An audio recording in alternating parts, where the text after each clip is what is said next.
तर आज आपण भेंडीपासून एक अशी रेसिपी करणार आहोत, कारण भेंडीची भाजी खाऊन आपल्याला खूपच कंटाळा येतो. कारण काहीतरी नवीन असायला हवं आपल्याला रोजच्या जेवणामध्ये. तर मी इथे घेतलेली सर्वात पहिले कोवळी भेंडी आणि ही मी इथे धुवून घेतलेली आहे. आणि आपल्याला कोवळी भेंडी याच्यासाठी घ्यायची कारण याच्यामधलं जे बी असतं ते कोवळं असतं. आणि यासाठी आपल्याला साहित्य लागणार आहे चवीनुसार मीठ, हळद, तिखट, चाट मसाला आणि धनिया पावडर. तर आपल्याला जी रेसिपी करायची ती करायची कशी, तर चला आपण आता बघूया. आणि व्हिडिओ तुम्ही कुठेही स्किप करू नका, व्हिडिओ शेवटपर्यंत बघा, तेव्हा तुम्हाला समजेल की या रेसिपीमध्ये आपल्याला काय बनवायचं आहे आणि कसं बनवायचं आहे. तर चला करूया आपण आता सुरुवात. तर आपण इथे आता भेंडी चिरून घेणार आहोत. हे बघा तुम्ही, यातलं जे बी आहे ते कवळं बी आहे, त्याच्यामुळे आपल्याला इथे कवळ्या भेंडीचाच वापर करायचा आहे. आता मी ते सर्व भेंड्या चिरून घेणार आहे, कारण ही जी रेसिपी आहे थोडी वेगळी रेसिपी आहे, आपल्याला याची भाजी करायची नाहीये. तर बघू शकता मी आता इथे सर्व भेंड्या चिरून घेते. तर मी इथं आता सर्व भेंड्या चिरून घेतलेल्या आहे. तर आपल्याला आता भेंडीसाठी एक नवीन मसाला बनवायचा आहे. तर तुम्ही बघा मी कसं बनवताय तो मसाला. तर मी 1 चम्मच इथे धनिया पावडर टाकून घेते आणि चाट मसाला. इथे चाट मसाला थोडा जास्त वापरणार आहोत आपण, तुम्ही बघू शकताय. आणि आपण तेव्हा काढलेलं तिखट आणि हळद आणि चवीनुसार मीठ, आपल्याला चवीनुसार मीठ टाकून घ्यायचं आहे. आणि याला आपण आता छानपैकी इथे मिक्स करून घेणार आहोत, कारण काहीतरी वेगळं करायचं आहे आपल्याला. टेस्ट पण खूप छान लागते याची, तुम्ही एकदा करून बघा. आता हे पूर्ण मिक्स करून घेतल्यानंतर आपण हे सर्व आता भेंडी कट केलेली आहे आपण तिच्यामध्ये आपण भरून घेणार आहोत. छानपैकी याला आपण याच्यामध्ये भरून घ्यायचं आहे. आपण कट मारलेला आहे इथे, तुम्ही बघू शकता. मी ते पूर्ण भेंड्यामध्ये टाकून घेते. आपल्याला याची भाजी नाही करायची आहे. तर बघा मी आता इथे सर्व भेंड्यामध्ये टाकून घेते. याला छानपैकी आपण आता एक नवीन रेसिपी करणार आहोत. तुम्हाला शेवटी समजेलच की मी काय करत आहे, तोपर्यंत तुम्ही व्हिडिओ स्किप करू नका. तर इथे आपल्या भेंडीमध्ये मसाला भरून झालेला आहे आणि याच्यामध्ये जास्त मीठ असतं चाट मसाल्यामध्ये, त्याच्यामुळे मी काय केलेलं आहे इथे मिठाचा वापर कमी केलेला आहे. नंतर थोडं चवीनुसारच मीठ वापरलेलं आहे. तर इथे मी घेतलेले हे मिक्सरचे भांडे आणि यामध्ये आपण टाकून घेणार आहोत बेसन.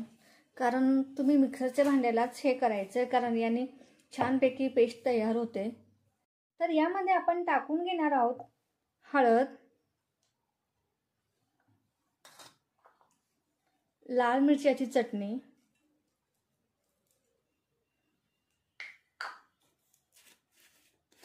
आणि थोडेसे हिंग वापरायचे आपल्याला इथं, कारण याने टेस्ट छान येते. आणि आपण आता यात टाकणार आहोत चवीनुसार मीठ. बघू शकता तुम्ही, मी खूप जास्त मीठ घेतले नाही, फक्त आपल्याला चवीनुसार मीठ वापरायचं आहे. इथे थोडा सोडा, थोडाच वापरायचा आहे आपल्याला इथे सोडा, आणि बारीक केलेले जिरे पावडर. आता आपण हे मिक्सरला फिरून घेणार आहोत आणि याच्यामध्ये आता आपण टाकून घेणार आहोत पाणी. आणि आता हे आपण पूर्ण मिक्सरमधून बारीक करून घेणार आहोत. तर चला, तर तुम्ही बघू शकता मी या प्रकारे मिक्सरच्या भांड्याला याला काढून घेतलेलं आहे. तर मी इथे आता एक ग्लास घेणार आहे. यामध्ये आपण आता हे मिश्रण यामध्ये टाकून घेणार आहोत. पूर्ण मिश्रण ग्लासमध्ये आपल्याला टाकून घ्यायचं आहे. आता मी ते पूर्ण टाकून घेतलं. याच्यावरती आपण कोथिंबीर टाकणार आहोत. तुम्ही बघू शकता. तुम्ही म्हणसाल बाई हा काय प्रकार, तर हा असाच प्रकार आहे, तुम्ही नक्की करून बघा. आणि याच्यामध्ये आपण टाकून घेणार आहोत कट केलेली भेंडी. याच्यामध्ये पूर्ण मसाला भरलेला आहे आपण आता ही भेंडी याच्यामध्ये टाकून घेतलेली. आता सर्व भेंड्या आपण याच्यामध्ये टाकून घेऊ 2 मिनिटासाठी, कारण त्याच्यामध्ये ते छानपैकी बुडवल्यानंतर मिक्स होणार. तुम्ही बघू शकता. इथे मी कढईमध्ये तेल टाकून घेतलेले आहे आणि ते गरम झालेले आहे. तर आपण इथे डीप केलेली भेंडी याच्यामध्ये टाकून घेणार आहोत. मी आता इथे सर्व टाकून घेते इथे. आपण या पद्धतीने हा प्रकार इथे केलेला आहे. कसा झाला मला कमेंटमध्ये नक्की सांगा. आता मी ते सर्व हे तळून घेते तेलामध्ये. इथे आपल्याला दोन्ही साईडने हे तळून घ्यायचे आहे छानपैकी, कारण याच्यामध्ये आपण जो चाट मसाला वगैरे भरलेला आहे तो पण छान मग याच्यामध्ये तळून निघतोय. कारण ही ग्लासमध्ये आपण डीप होण्यासाठी घेतलेलं होतं, कारण त्याच्यामध्ये छानपैकी तो डीप केला जातो आपल्याला भेंडी. मी इथं आता सर्व भेंड्या तळून घेतलेल्या आहे आणि तुम्ही इथे छोटे कट करून पण याची भाजी करू शकता. तुम्हाला जसं वाटत असं. मुलांना वेगवेगळ्या भाज्या आवडतात तर आपण या पद्धतीने पण भाजी करू शकतो. याला आपण छोटे छोटे कट करायचे आणि याची छानपैकी भाजी करून घ्यायची आणि तुम्हाला वाटल्यास तुम्ही ही तशी पण खाऊ शकता एखाद्या भाजीसोबत, किंवा तसे म्हणून पण चहासोबत वगैरे खायला एकदम छान लागतात.